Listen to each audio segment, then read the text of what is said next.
now, lad. Carlia said it was I important. promise you, all your questions will be answered. We just have...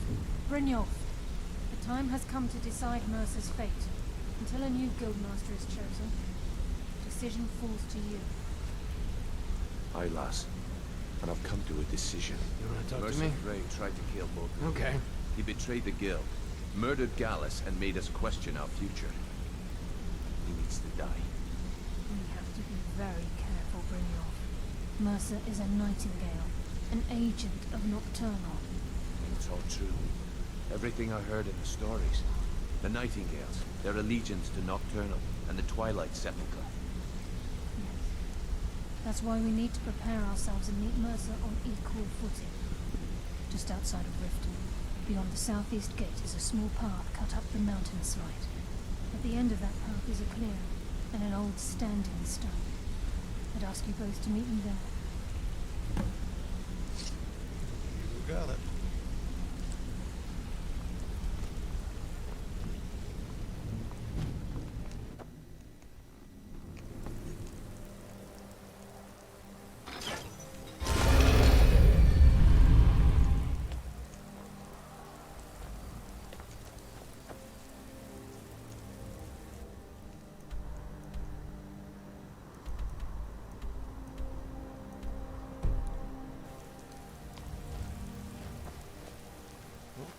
First.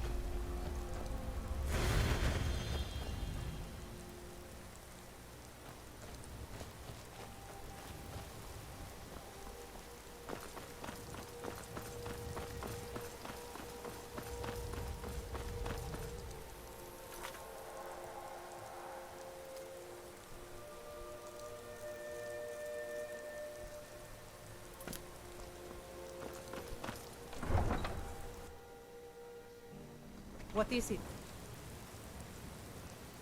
Nothing.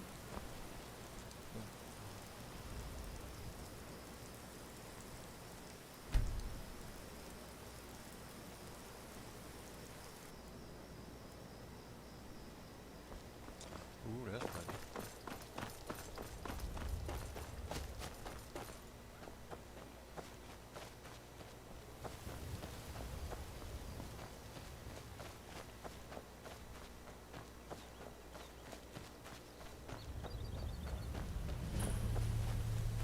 I'm glad you're here. This is the headquarters of the Nightingales, cut into the mountainside by the first of our kind. We've come to seek the edge we need to defeat Mercer Frey. If you'll follow me, I'll try to explain on the way.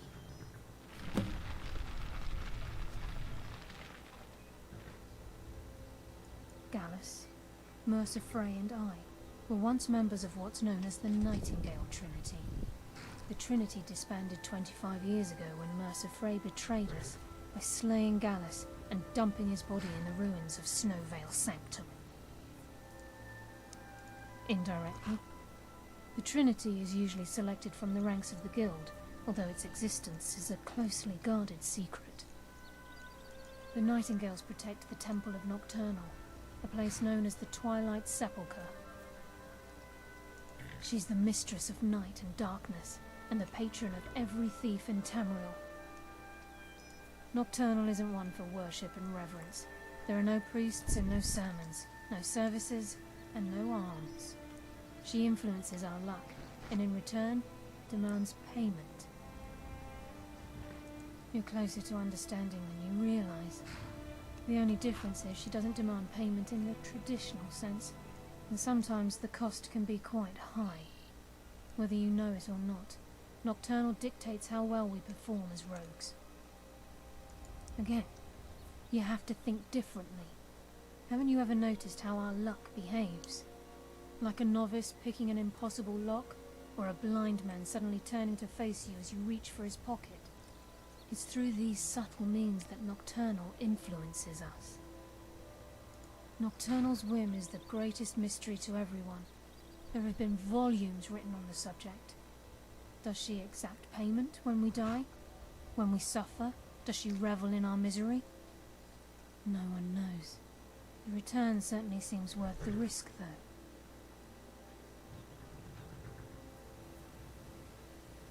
It's my hope that you will, yes. This way, please.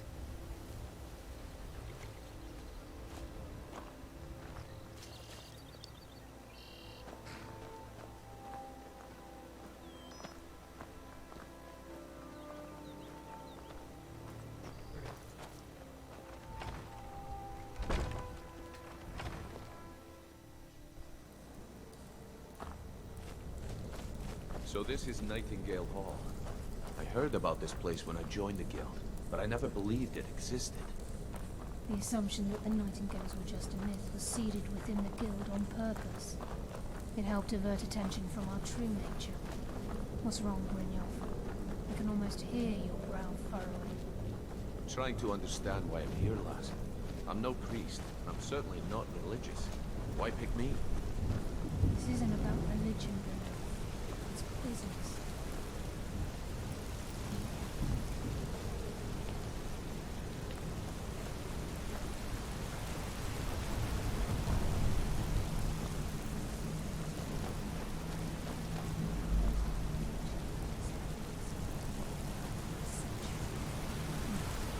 If you'll both proceed to the armory to don your Nightingale armor, we can begin the oath.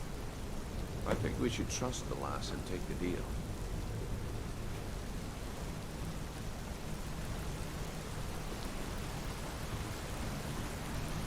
You appear hesitant to don your Nightingale armor. Let's try it.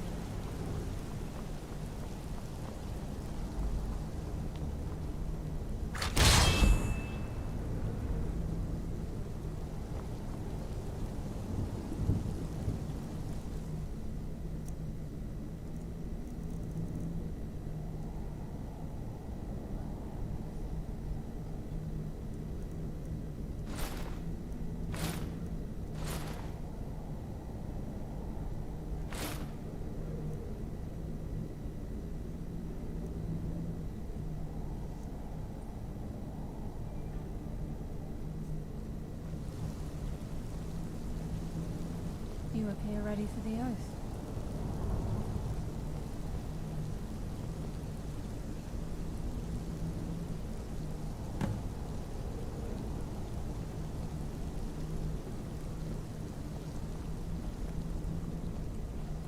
You appear ready for the oath. Proceed down the hall to the gate when you're ready. This is enough to make your head spin, eh?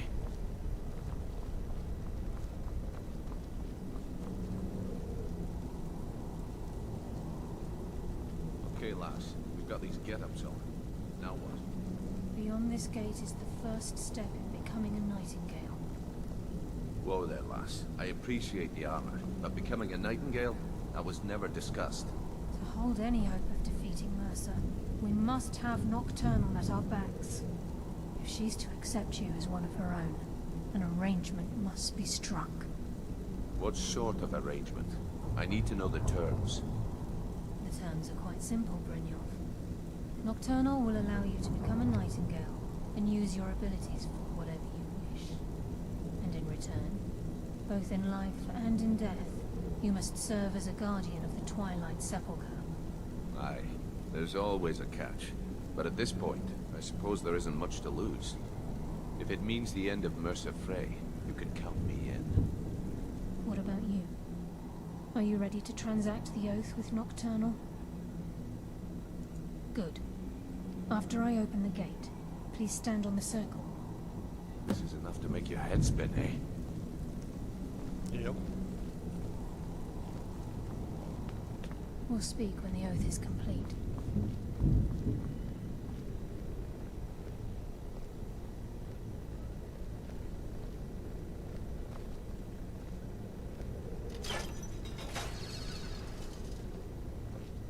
This is enough to make your head spin, eh?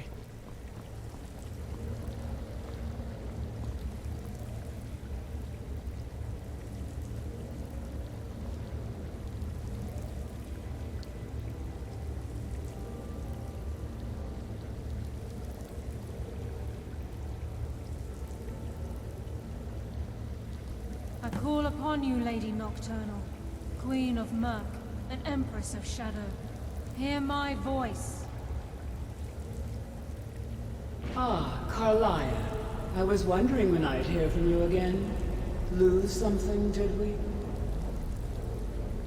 My lady, I've come before you to throw myself upon your mercy and to accept responsibility for my failure. You're already mine, Carlia. Your terms were struck long ago.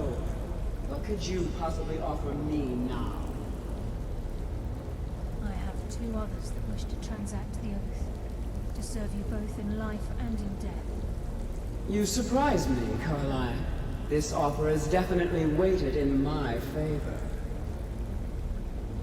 My appetite for Mercer's demise exceeds my craving for wealth and grace.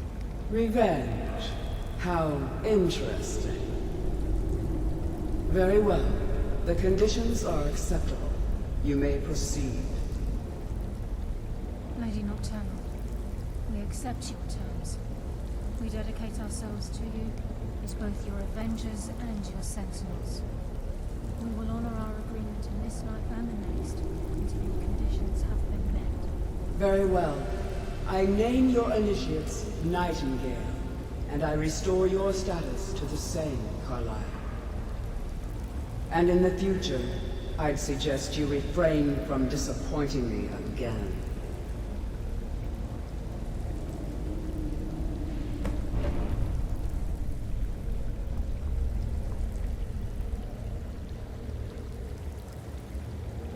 Now that you've transacted the oath, it's time to reveal the final piece of the puzzle to you.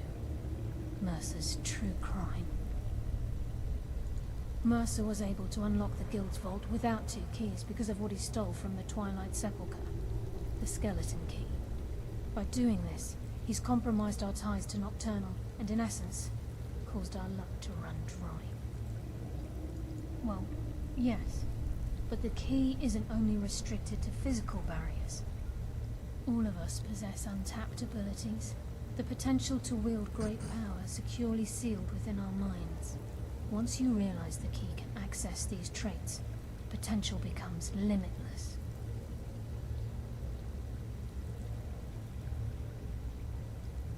Good. Then you understand why this is about more than just Mercer's lust for power.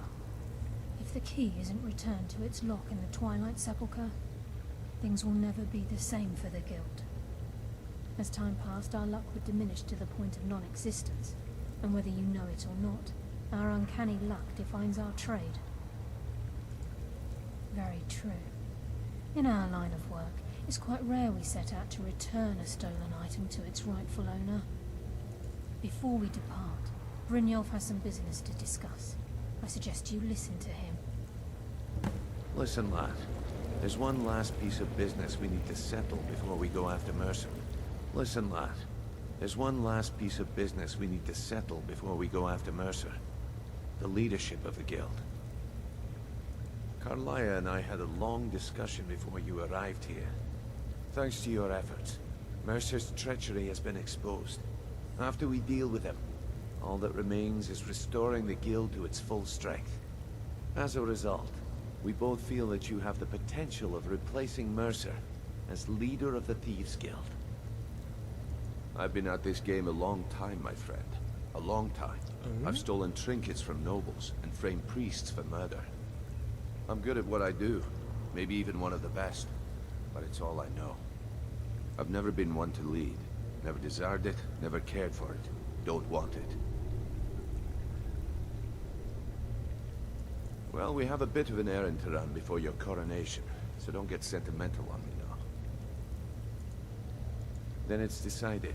When this is all over and Delvin's contacts assure me that we've regained our footing in Skyrim, we'll handle the details. Until then, we have quite the task ahead. I've been poring over the plans you brought us, and I'm convinced the eyes of the Falmer are in the Dwarven ruins at Erkenthand. Carlia and I will meet you there. Prepare yourself, lad. This will be a fight to remember. Aye.